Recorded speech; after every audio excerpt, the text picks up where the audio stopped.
स्वामी प्रसाद मौर्य के बयान को लेकर अब समाजवादी पार्टी ने पल्ला झाड़ लिया है। स्वामी प्रसाद पहले ही अपने सनातन विरोधी बयानों को लेकर चौतरफा घिरे हुए थे। अब उनकी खुद की पार्टी ने उन्हें अकेला छोड़ दिया है। लेकिन उधर बीजेपी न सिर्फ स्वामी बल्कि एसपी पर तीखा निशाना साध रही है और सवाल वही कि क्या अखिलेश यादव स्वामी प्रसाद मौर्य पर कोई कार्रवाई करेंगे। दरअसल बीजेपी का आरोप है कि अखिलेश यादव जानबूझकर स्वामी प्रसाद मौर्य को विवादित बयानों को लेकर छूटते रहे हैं। उधर ओपी राजभर ने भी कुछ ऐसा ही आरोप समाजवादी पार्टी पर लगाया है। ऐसे में सवाल ये भी कि क्या अब समाजवादी पार्टी स्वामी प्रसाद मौर्य पर कोई एक्शन लेगी या इसी तरह से स्वामी कुछ न कुछ बोलते रहेंगे।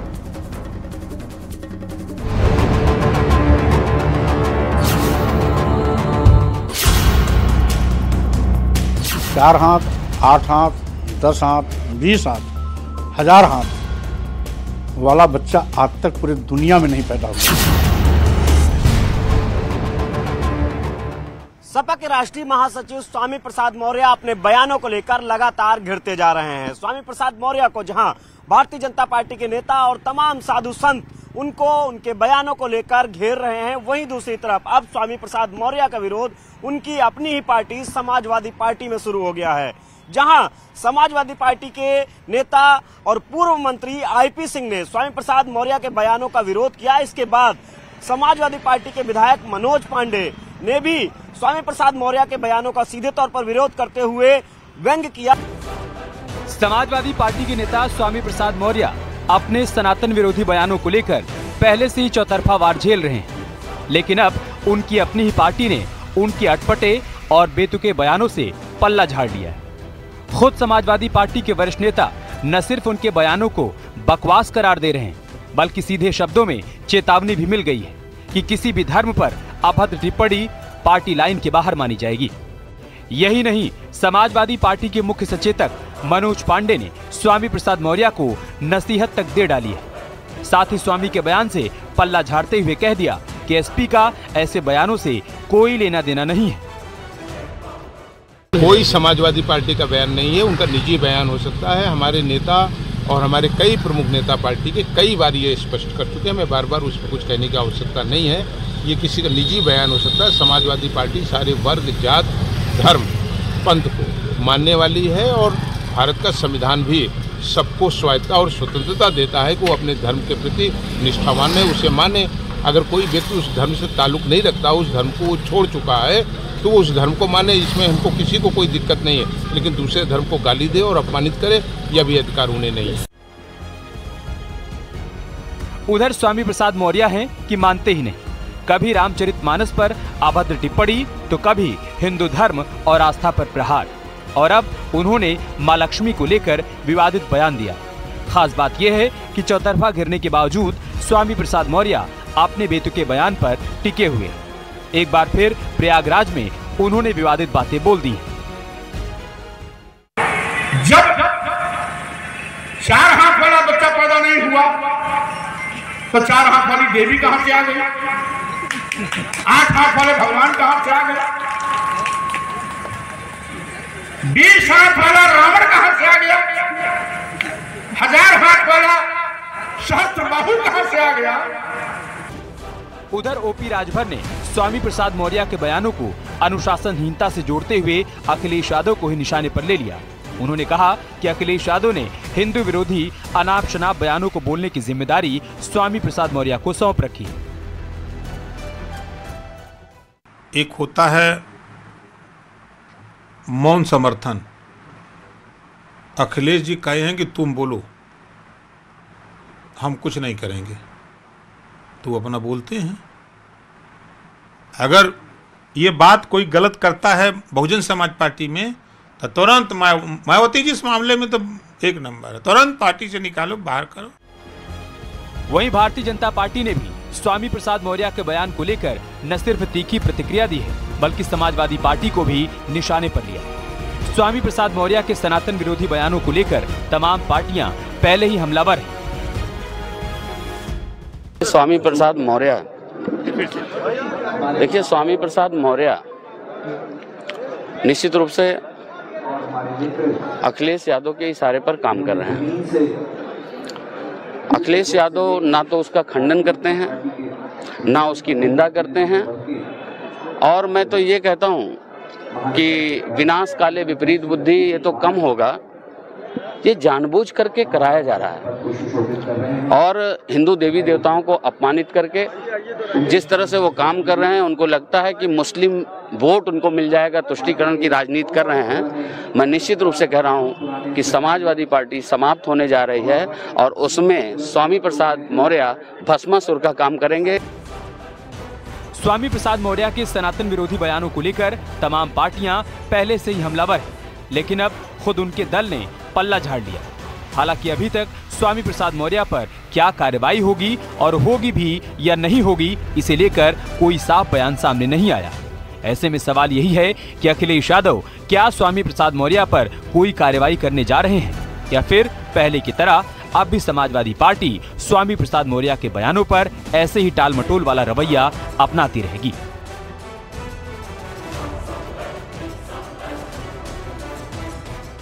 मनोज पांडे ने कहा कि स्वामी प्रसाद मौर्य भारतीय जनता पार्टी की सरकार में भगवा गमछा पहन के श्री राम के नारे लगाते थे। अब वही स्वामी प्रसाद मौर्य साधु संतों का अपमान कर रहे हैं और हिंदू देवी देवताओं पर सवाल उठा रहे हैं। यानी कि स्वामी प्रसाद मौर्य का विरोध उनकी अपनी ही पार्टी समाजवादी पार्टी के बड़े नेता करने लगे हैं। कैमरामैन उपेंद्र के साथ संकेत मिश्रा, न्यूज 18 लखनऊ। इधर ओपी राजभर ने हाल ही में एक इंटरव्यू के दौरान बयान दिया कि दो मुंहे सांप होते हैं और मैं भी हूं, कब जाने कहां पलट जाऊं। ओम प्रकाश राजभर के इस बयान को लेकर यूपी की सियासी हलचल तेज हो गई है। हालांकि राजभर की पार्टी ने उनके बयान पर सफाई पेश कर दी है, लेकिन समाजवादी पार्टी ने उन्हें सुबह का भूला बताते हुए शाम को घर लौट आने की नसीहत दे दी। उधर बीजेपी ने राजभर को अपना अहम सहयोगी करार दिया, लेकिन इस बीच राजभर के बयान पर सियासी हलचल तेज है। उनके बयान के आखिर मायने क्या हैं, ये बड़ा सवाल है और इसी सवाल पर आपको रिपोर्ट भी दिखाते हैं।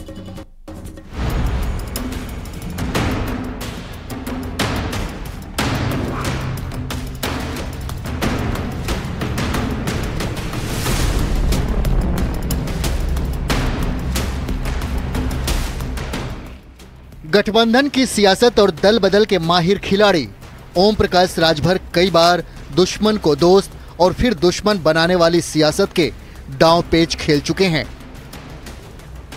पिछले कुछ दिनों से एनडीए गठबंधन में जल्द ही मंत्री पद हासिल करने का लगातार दावा कर रहे ओम प्रकाश राजभर के सुर अचानक बदले हैं और उन्होंने एक ऐसा बयान दिया है जो न सिर्फ गहरे सियासी मायने रखता है बल्कि यूपी की सियासत में हलचल पैदा कर दी है। सबसे पहले आपको सुनाते हैं कि आखिर राजभर ने ऐसा क्या कह दिया।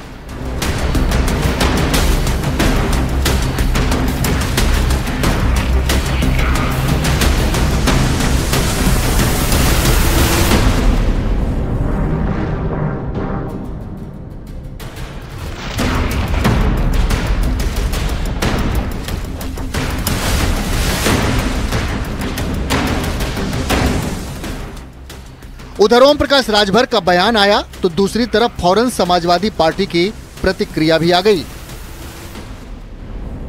कभी एसपी के सहयोगी रहे राजभर में शायद अभी भी एसपी को संभावनाएं नजर आती हैं।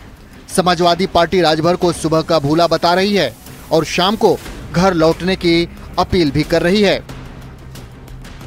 समाजवादी पार्टी लगातार जाति जनगणना की बात कर रही है, पिछड़ों के आरक्षण, उनके अधिकार और हक की बात कर रही है, लेकिन फिर भी ओम प्रकाश राजभर जी उस दल के साथ चले गए थे जो जाति जनगणना के खिलाफ है, जो पिछड़ों को आरक्षण नहीं दे रही है, पिछड़ों के अधिकारों का हनन कर रही है, केवल मंत्री बनने के लिए। आज ओम प्रकाश राजभर जी वो भारतीय जनता पार्टी में बिल्कुल अकेले पड़ गए हैं। दिल्ली से लखनऊ, लखनऊ से दिल्ली के चक्कर लगा रहे, लेकिन मंत्री नहीं बन रहे हैं। समाजवादी पार्टी समझती है कि अगर सुबह का भूला शाम को घर वापस आ जाए तो उसे भूला नहीं कहा जाता।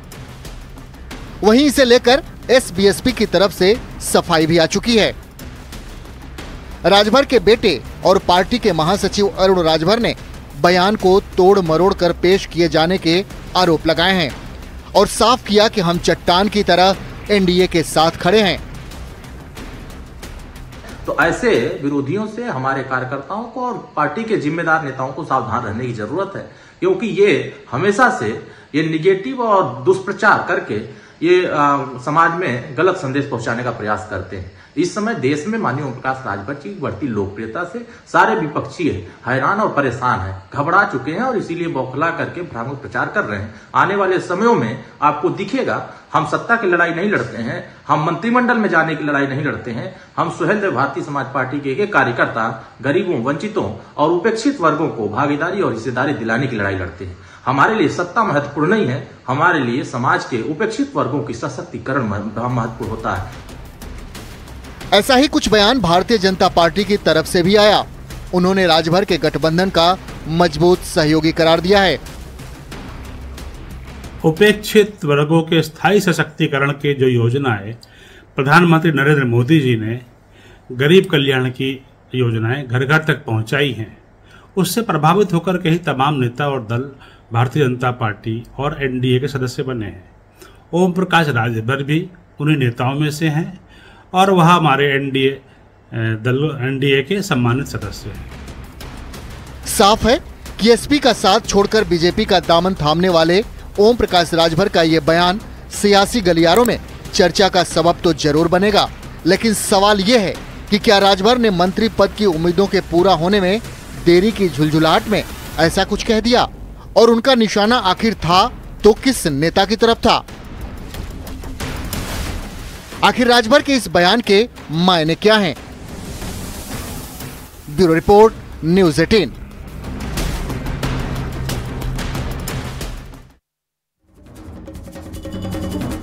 वहीं अब राजभर ने अपने बयान पर सफाई दी है और कहा है कि बीजेपी आलाकमान से बात हुई है। उनका यह भी कहना है कि मध्य प्रदेश के चुनाव के बाद मंत्रिमंडल विस्तार पर चर्चा होगी। के माननीय मुख्यमंत्री योगी आदित्यनाथ जी के प्रयास से माननीय अमित शाह जी के यहाँ मैं गया। उसके पहले हमारी माननीय प्रधानमंत्री जी से बात 2022 के चुनाव के पहले उनके तरफ से प्रयासरत ये हो रहा था चुनाव के टाइम कि आप गठबंधन छोड़ करके आप आ जाओ, हमारे साथ गठबंधन कर लो। हमने कहा नहीं, अभी ये हम नहीं करते, हम जिनके साथ हैं चुनाव तक उनके साथ रहेंगे। फिर उन्होंने 24 की बात की थी, तो हमने कहा कि 24 टाइम आएगा तो हम आपकी मदद करेंगे। मंत्रिमंडल के संबंध में जो बात तय है कि मंत्रिमंडल का विस्तार होगा तो आपको शामिल किया जाएगा। जहां तक सवाल आपको कि हमारे तरफ से तारीख, मैंने कोई तारीख नहीं दी। अखबार टीवी में जो भी बातें आई, हमसे अगर पूछा गया तो हमने कहा था कि हम 7 तारीख को बताएंगे, क्योंकि 7 को हमारी बात होनी थी कि मंत्रिमंडल विस्तार की क्या संभावना है। तो उधर से बात आई कि अभी हम लोग चुनाव में व्यस्त हैं और चुनाव में जो मध्य प्रदेश का चुनाव बीत जाता है तो फिर इस पर चर्चा होगी। इधर प्रधानमंत्री नरेंद्र मोदी ने आदिवासी कल्याण के लिए न सिर्फ एक बड़ी योजना की शुरुआत की, बल्कि कमजोर तबकों को सशक्त और सक्षम करने के लिए इस मिशन में एक बड़ी पहल की है। पीएम मोदी ने आज झारखंड में आदिवासियों के सबसे कमजोर तबकों के कल्याण के लिए योजना की शुरुआत की। 24,000 करोड़ रुपए के पैकेज की योजना की शुरुआत की।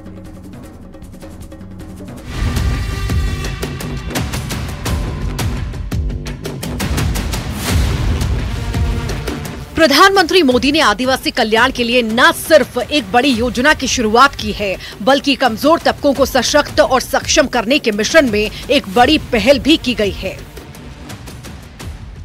पीएम मोदी ने आज झारखंड में आदिवासियों के सबसे कमजोर तबके के कल्याण के लिए योजना की शुरुआत की। 24,000 करोड़ रुपए के पैकेज की योजना की शुरुआत की गई है। पीएम मोदी का पीवीटीजी मिशन, 24,000 करोड़ की योजना लॉन्च। कमजोर आदिवासी समूहों के लिए योजना, कमजोर तबकों को सशक्त बनाना मकसद।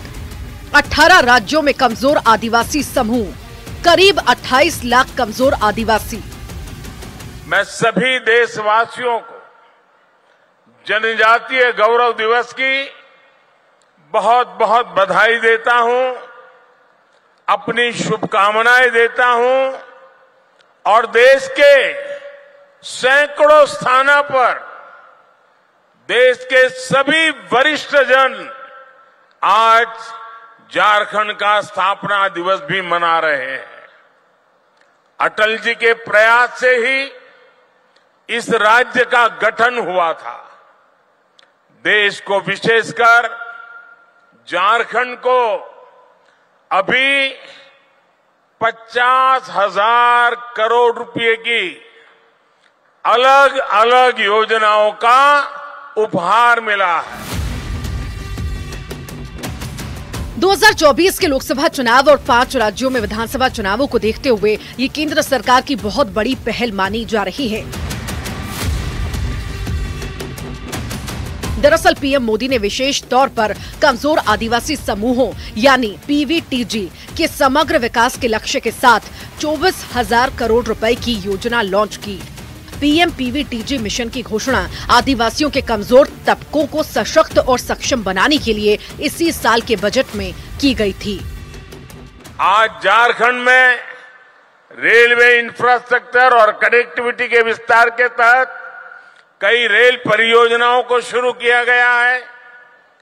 आपको ये जानकर खुशी होगी कि झारखंड भी देश के 100% इलेक्ट्रिफाइड रेल रूट वाला राज्य बन गया है। इन परियोजनाओं के लिए मैं आप सभी मेरे झारखंड वासियों को बहुत सारी बधाई देता हूं। सरकारी आंकड़ों के हिसाब से देश के 18 राज्यों और केंद्र शासित प्रदेशों में 75 विशेष तौर पर कमजोर आदिवासी समूह हैं। ये देश भर के 220 जिलों के 22,544 गांवों में रहते हैं और इनकी जनसंख्या करीब 28 लाख है, जिन्हें अब इस योजना से लाभ मिलेगा। Bureau report, news 18। Madhya Pradesh के विधानसभा चुनाव प्रचार थमने के आखिरी दिन बीजेपी के दिग्गजों ने धुआंधार अंदाज में रैलियां की। उत्तर प्रदेश के मुख्यमंत्री योगी आदित्यनाथ यहां पर छाए रहे। चंबल, बुंदेलखंड और विंध्य के इलाकों में सीएम योगी आदित्यनाथ ने ताबड़तोड़ रैलियां की। सीएम योगी ने कहा कि बदलते हिंदुस्तान की तस्वीर के लिए बीजेपी सरकार ने दिन रात मेहनत की है। भिंड और ग्वालियर के साथ ही छतरपुर और रीवा में चुनावी सभा को संबोधित करते हुए योगी आदित्यनाथ ने कहा कि कांग्रेस ने राम जन्मभूमि की समस्या को बढ़ाया, उसको अटकाया, भटकाया, लटकाया। बीजेपी की डबल इंजन की सरकार ने समस्या को खत्म कर दिया। सीएम योगी ने कहा कि हमने नारा दिया था रामलला आएंगे, गुलामी के ढांचे को जरूर हटाएंगे। ये नारा सच साबित हुआ। हट चुका है ढांचा, मंदिर बन रहा है, तारीख भी तय है। उन्होंने कहा कि अब तारीख भी बता रहे हैं कि 22 जनवरी को 500 वर्ष के इंतजार के बाद श्री राम स्वयं के मंदिर में विराजमान हो जाएंगे। का निर्माण भी मोदी जी के मार्गदर्शन और नेतृत्व में हुआ है और यही नहीं, 500 वर्षों का इंतजार समाप्त करके अयोध्या में भगवान राम के भव्य मंदिर का निर्माण। क्या कांग्रेस कर पाती? क्या भाइयों बहनों, कांग्रेस के नेताओं ने तो कहा था कि राम और कृष्ण हुए ही नहीं। संभवतः कमलनाथ जी भी उस कैबिनेट के सदस्य थे जिस कैबिनेट ने एक एफिडेविट दिया था सुप्रीम कोर्ट में कि राम और कृष्ण हुए ही नहीं। यानी वे राम और कृष्ण के अस्तित्व पर प्रश्न खड़ा करते हैं। यहां यानी इसका मतलब सनातन धर्म के अस्तित्व पर प्रश्न खड़ा करते हैं, हमारे अस्तित्व पर प्रश्न खड़ा करते हैं। भाइयों बहनों, भारत के अस्तित्व पर प्रश्न खड़ा करती है कांग्रेस और इसीलिए मैं कहता हूं कांग्रेस देश की समस्या का नाम है, देश का बोझ बन चुकी है कांग्रेस। इससे जितनी जल्दी मुक्ति पा सकोगे भाइयों बहनों, उतनी जल्दी विकास तेजी के साथ आगे बढ़ेगा, उतनी तेजी के साथ आगे बढ़ेगा। याद रखना, उत्तर प्रदेश विकास इसलिए कर रहा है क्योंकि उत्तर प्रदेश विधानसभा में 403 विधायक चुने जाते हैं और 403 में कांग्रेस के केवल 2 सदस्य हैं, मात्र 2।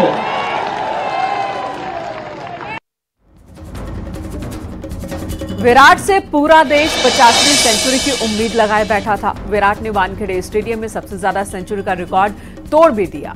क्रिकेट के भगवान के सामने उनका रिकॉर्ड तोड़ा गया। विराट ने सचिन की 49 सेंचुरी के रिकॉर्ड को पीछे छोड़ते हुए 50वां शतक लगा दिया। विराट ने 291 मैच में 50 शतक लगा दिए, जबकि सचिन ने 463 मैच में 49 शतक बनाए। अब विराट के इस शतक सुनामी में फैंस झूम रहे हैं और क्रिकेट की दुनिया को एक नया लीजेंड मिल गया है।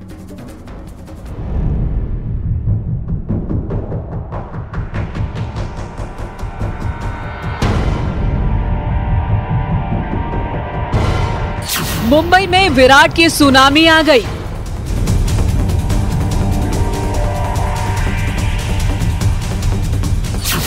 विराट ने सबसे विराट पारी खेल डाली।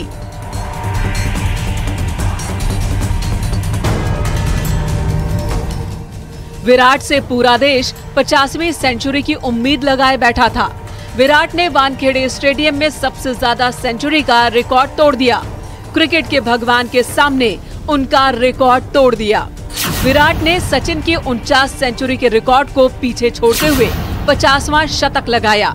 विराट ने 291 मैचों में 50 शतक लगाए, जबकि सचिन ने 463 मैच में 49 शतक बनाए थे।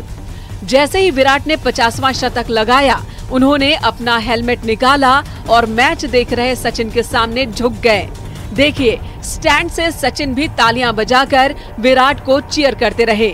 सचिन और विराट के बीच की ये केमिस्ट्री पूरी दुनिया ने देखी। जब विराट ने सेंचुरी लगाई तो उनकी पत्नी अनुष्का की खुशी का ठिकाना नहीं था। अनुष्का भी तालियां बजाती हुई विराट को चीयर कर रही थी।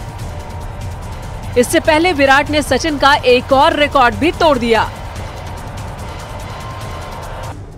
सचिन ने एक वर्ल्ड कप में सबसे ज्यादा 673 रन बनाए थे। विराट ने सचिन के इस रिकॉर्ड को भी पीछे छोड़ दिया। विराट की पारी सही मायनों में विराट पारी थी, एक ऐसी पारी जो हमेशा के लिए क्रिकेट के इतिहास में दर्ज हो गई। गौर करने वाली बात यह भी रही कि विराट ने शतकों की हाफ सेंचुरी मुंबई के वानखेड़े स्टेडियम में बनाई, जो सचिन का होम ग्राउंड है। जिसने भी विराट की ये पारी देखी, वो बस देखता रह गया। गोली की तरह विराट के बैट से शॉट्स निकले।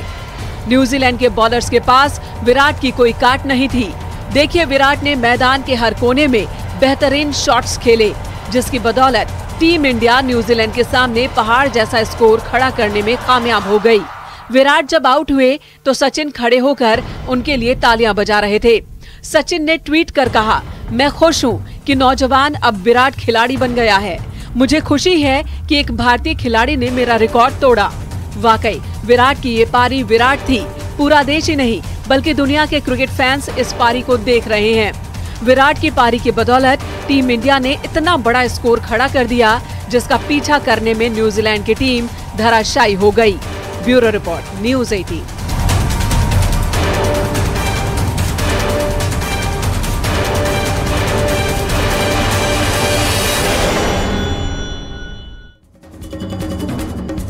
खबर इटावा से, जहां पर नई दिल्ली से बिहार के दरभंगा जा रही क्लोन एक्सप्रेस में आग लग गई। यह आग ट्रेन की बोगी नंबर S1 में लगी, जिसके बाद यात्रियों में अफरा तफरी का माहौल देखने को मिला। हादसे के बाद यात्री कूदने लगे। 8 यात्री इस वजह से जख्मी हुए हैं। घायलों को इलाज के लिए डॉक्टर भीमराव अंबेडकर राजकीय संयुक्त चिकित्सालय में भर्ती करवाया गया। दमकल की टीम ने आग पर काबू पाया। ट्रेन में आग की सूचना मिलते ही अधिकारी मौके पर पहुंचे और स्थिति को संभाला। आग लगने के बाद 3 कोचों को काटकर अलग कर दिया गया था।